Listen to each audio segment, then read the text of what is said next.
कृष्ण चीरहरण लीला। चीरहरण के प्रसंग को लेकर कई प्रकार की शंकाएं की जाती है, जिस पर विचार करना आवश्यक है। वास्तव में सच्चिदानंद भगवान की दिव्य मधुर लीलाओं का रहस्य जानने का सौभाग्य बहुत थोड़े लोगों को प्राप्त होता है। हमारी बुद्धि हमारी देह तक सीमित है, संसार देह से विदेह तक गमन करता है। व्रज की गोपियों की अवतार की वास्तविकता जानिए। व्रज की गोपियां वेदों की श्रुतियां, मिथिला, अयोध्या, फालिंद की गोपियां, वैकुंठ की पुण्य आत्माएं जिन्होंने अपने तप के बल पर व्रज में जन्म लिया, वह सभी तपस्वी ऋषिगण थे। चीरहरण लीला के समय श्री कृष्ण की आयु श्रीमद्भागवत के 10वें स्कंद के सार में बताया गया है। व्रज में श्री कृष्ण केवल 11 वर्ष की अवस्था तक ही निवास किया।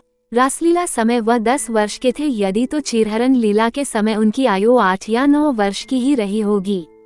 भगवान की लीलाओं को मानवीय चरित्र के समकक्ष रखना शास्त्र दृष्टि से एक महान अपराध है।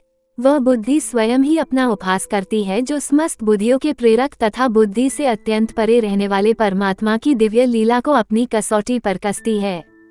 चीरहरण लीला महात्म्य। व्रज की वह सब गोपियों ने श्री कृष्ण की लीला में सम्मिलित होने वाले ऋषियों ने भगवान कृष्ण को पति रूप में प्राप्त करने के लिए मां कात्यायनी देवी का व्रत किया, जो नित्य सूर्य देव से पहले ही यमुना जी में स्नान को जाती, हविष्यान व्रत में खाने की पवित्र वस्तु खाकर नित्य व्रत करती।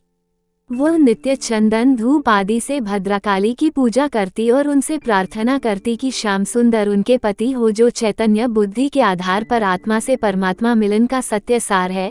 भगवान कृष्ण की चीरहरण भी अन्य लीलाओं की भांति उच्चतम मर्यादा से परिपूर्ण है। श्री कृष्ण 8-9 वर्ष के थे, उनमें कामोत्तेजना नहीं हो सकती और नग्न स्नान की कुप्रथा को नष्ट करने के लिए उन्होंने चीरहरण किया। और शास्त्र में न नग्ना स्नायात, जिसका अर्थात यह है कि नग्न स्नान एक दोष है जो पशुतत्व को बढ़ाने वाला है, और श्री कृष्ण नहीं चाहते थे गोपियां जो ऋषिगण थे शास्त्र विरुद्ध आचरण करे। यह उत्तर संभव होने पर भी मूल में आए हुए काम और रमन शब्दों से कई लोग भड़क उठते हैं।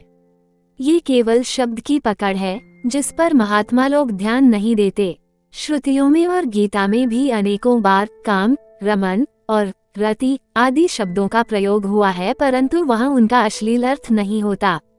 महापुरुष का आत्मरमन, आत्ममिथुन और आत्मरति प्रसिद्ध ही है। ऐसी स्थिति में केवल कुछ शब्दों को देखकर भड़कना विचारशील पुरुषों का काम नहीं है। जो श्री कृष्ण को केवल मनुष्य समझते हैं, उन्हें रमन और रति शब्द का अर्थ केवल क्रीड़ा अथवा खिलवाड़ समझना। वस्त्र हरण लीला का प्रगाढ़ सत्य। श्री कृष्ण लीला पुरुषोत्तम है। वह जब भी लीला प्रकट करते तो मर्यादा का उल्लंघन नहीं करते। श्री कृष्ण ऋषिगण गोपियों का संपूर्ण समर्पण चाहते थे, जिसमें सब गोपियों को श्री कृष्ण के वास्तविक स्वरूप का ज्ञान था। तभी उन्होंने वेणुगीत, गोपी गीत, युगल गीत को गाया, जो बिना संत साधना के संभव नहीं, और गोपियों की इस दिव्य लीला का जीवन उच्च साधकों के लिए आदर्श जीवन है। श्री कृष्ण गोपियों के वस्त्रों के रूप में उनके समस्त संस्कारों का आवरण अपने हाथों में लेकर कदम के वृक्ष पर जा बैठे। गोपियां जल में थी, वह जल में सर्वव्यापक सर्वदर्शी भगवान कृष्ण मानो जल में नहीं है, इसलिए स्वयं को जल में गुप्त रख रही थी, जबकि वह ये भी जानती थी कि कृष्ण जल भी है एवं जल स्वरूप भी है।